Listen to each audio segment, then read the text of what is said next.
Science Matters. The topic for today is ultra-processed foods and systemic health.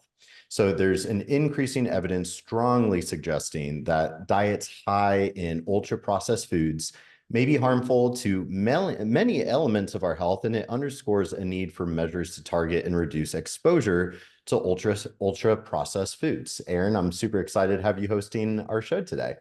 Well, thanks, Brendan. It's a pleasure. And I have to tell you that Reed was very much instrumental in getting this pushed in because he sent me a little missive and said, "This is interesting."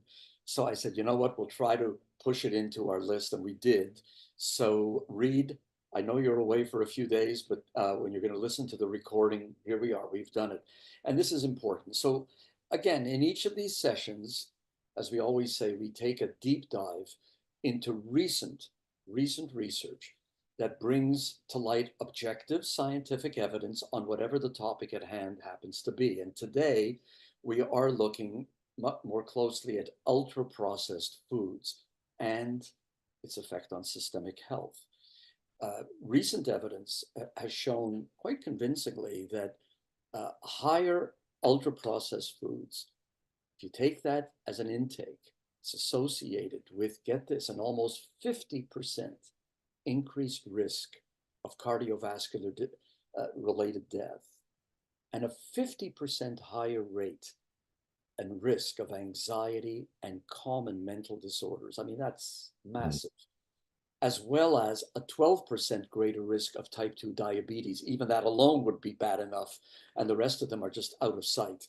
So looking at all that, let's look at the evidence really and see, with a review of a number of articles, because there wasn't just one, there were a whole bunch of them that have come out recently on this topic. And why are we doing this, Brendan? You say it.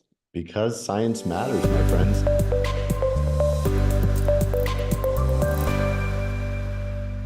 I'm glad we're doing this one. So just to recap real quick before we dive into today's topic, after the last broadcast, which was titled "The Link Between Hearing Loss and Dementia," there were a few questions that came to our attention. One of the questions was, what common medical conditions and problems occur due to hearing loss? Well, you know that age-related hearing loss gradually occurs as a result of our body's aging process. Everybody knows that. Yeah, you're getting older, you're going to lose some hearing. That's true. It is one of the most common conditions affecting older adults. However, fewer than 1 in 3, I'm going to repeat that, fewer than 1 in 3 is using hearing aids to treat a hearing loss. That's deplorable. Untreated hearing loss is associated, and I'm going to repeat these things because it's so important. They're associated with other health risks. And what are they? Well, here are 2 that are really important: dementia and falls. Well, let's take falls first. Our ears play an important and large role in balance. Remember, the balance organs are sitting right up against the hearing organ. And so the semicircular canals, which are the way in which we keep our balance, are very, very closely related to hearing. So even if you have a mild hearing loss, it increases the risk of fall, get this, threefold, not twofold, threefold, with the risk increasing as hearing loss worsens. That's not a figment of my imagination. That's the CDC coming out with that. And that's old news. I wish it were just new news, but it's old news. So falls among older adults can reduce their ability to remain independent. All of us know when they say, oh, Aunt Ema or X or Y fell, and guess what? She's in the hospital, she broke her hip, and the next thing you hear is that she died of pneumonia as sequelae to any number of problems. This happens by the tens of thousands, and we could be helping that with hearing aids. The other thing is cognitive function. Those with mild hearing impairment are twice as likely to develop dementia. Twice. And that's just mild hearing loss compared with those, with typical hearing. So twice what you have if you have typical hearing. This risk increases threefold for moderate hearing loss, and we haven't even got to the worst of it. And it's fivefold for severe impairment. And many, many older people have severe impairment. That is stunning.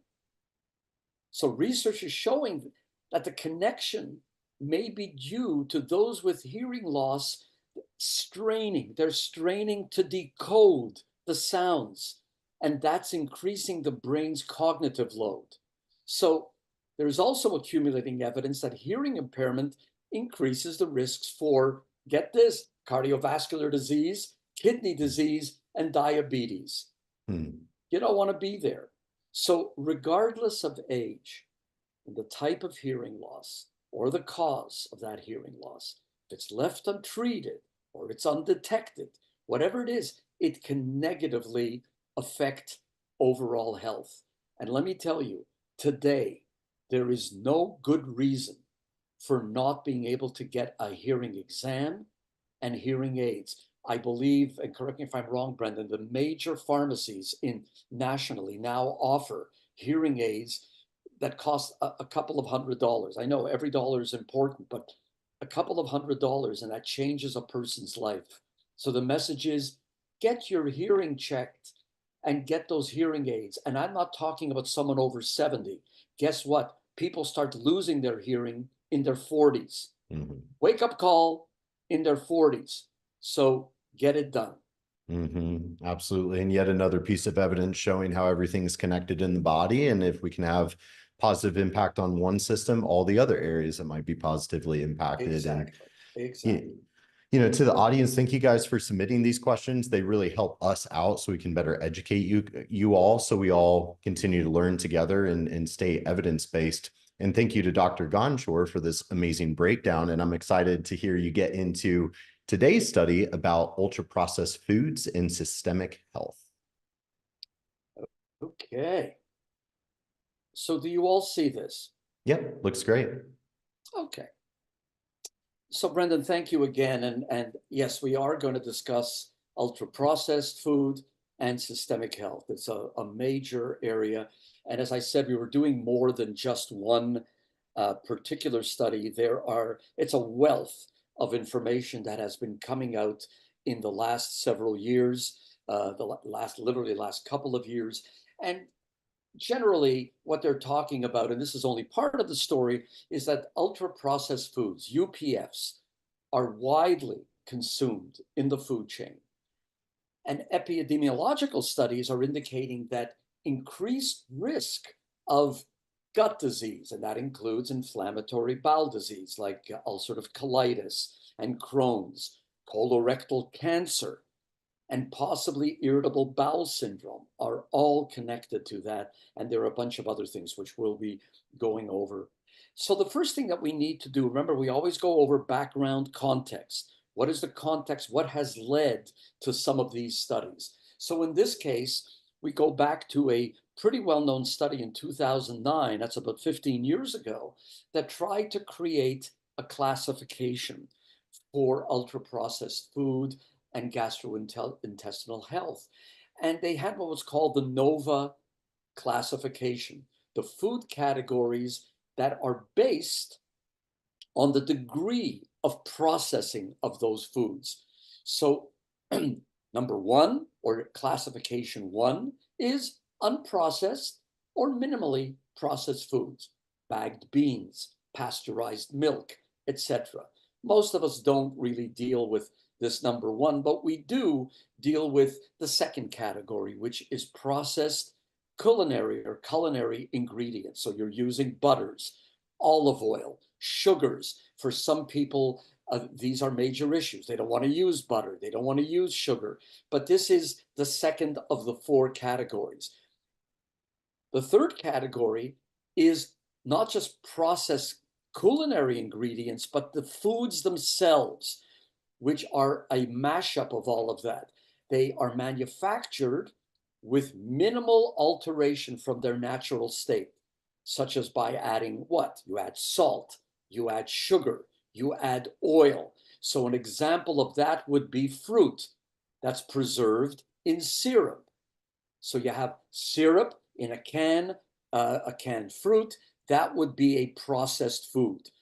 But what we're discussing is the fourth category, and that's ultra processed foods. So in this category, you have modified products resulting from fractionation. You're actually fractionating the foods to create a whole new category. You took an unprocessed food, you fractionated. Why did you do that? Because you want to build in long shelf life. The idea is let it sit there for months or even years and not get deteriorated. So it's created through industrial processes.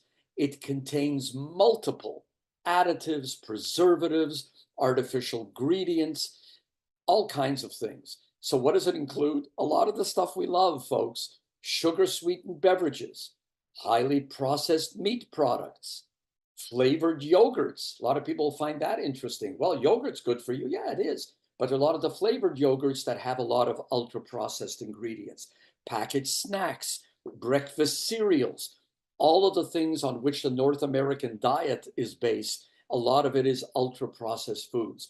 So if you look, UPF consumption is increasing worldwide, and the highest daily energy intake among adults is occurring in the US. 58% of people in the US are getting their highest daily intake with UPFs, and followed very closely by people in the United Kingdom. Among youth, unfortunately, the levels are even higher. That does not bode well. From 1999 to 2018, close to 20 years, the percent of total energy consumption from ultra processed foods increased from around 61% to 67% in people aged 2 to 19. So in these young people, they're close to 70% ultra processed foods. So what UPF components contribute to various gastrointestinal diseases, given everything I've told you, still remains to be determined. We're not quite sure. However, what we do know is that common food additives, for example, the sweeteners, the coloring agents, emulsifiers, microparticles, or even nanoparticles, may adversely affect the gut, including intestinal permeability, intestinal inflammation, and the microbiome. Everything you don't want to be doing is happening in these situations. And there was a 2019 study where participants were randomized either to UPFs or to minimally processed diets. And they did that for 2 consecutive weeks, and then they switched. So whoever was doing UPF went to minimally processed, and vice versa. And what were the results? During the UPF diet period, that 2-week period when they were on ultra processed foods, these patients consumed approximately 500 calories per day more, and they gained 2 pounds. That's massive. There's a 2021 study. Children who consume high levels of UPFs have significant alterations in their metabolome, potentially leaving them vulnerable to poorer metabolic health and increased risk for overweight and obesity. And we're, of course, already seeing that. A 2022 study showed weight gain conveyed to children. How? They looked at 20,000 mother-child pairs. The offspring of those mothers who consumed the most UPFs had a 26% greater risk of their kids being overweight or obese than those who, of course, who consumed the least. That's a massive percentage. And very recently, in a 2024 review, they showed that certain UPFs are associated with a greater risk of type 2 diabetes, and they make them more susceptible to metabolic dysfunction associated steatic liver disease. So you get higher levels of liver disease and diabetes when you're taking these UPFs. So these various studies are showing that in the US, there's a greater prevalence of inflammatory bowel disease in the last decade, and the UPF consumption is considered as a potential cause. Is that absolutely the case? We don't know, but it sure is showing that to be the case. There was a meta-analysis, many different studies. High UPF levels in adults can increase the risk of IBD by 47%. 47%, close to 50%. And that's a lot, but I want you to understand that this is an extremely important subject. Mm-hmm. I couldn't agree more. I'm glad we did this episode and went over all these studies with you, Dr. Gonchor, because certainly, I think maybe some common sense, maybe some intuition, maybe we've all intuitively known that these ultra processed foods probably aren't that great for us, but we need the science, we need the data to educate, to empower, to inspire reform of some of our systems and regulations. So really, really valuable insight and very well presented. So certainly to the audience, make sure that you subscribe, like, share this episode. I think everybody could benefit from listening in. And you can also submit your questions, comments, and suggested topics to us at fdntraining.com/science matters. And you can also grab a copy of the studies at fdntraining.com/studies. So make sure that in 2 weeks, you join us again on August 21st, when we'll talk about obesity reversal using mitochondria targeting drugs. Because, my friends, science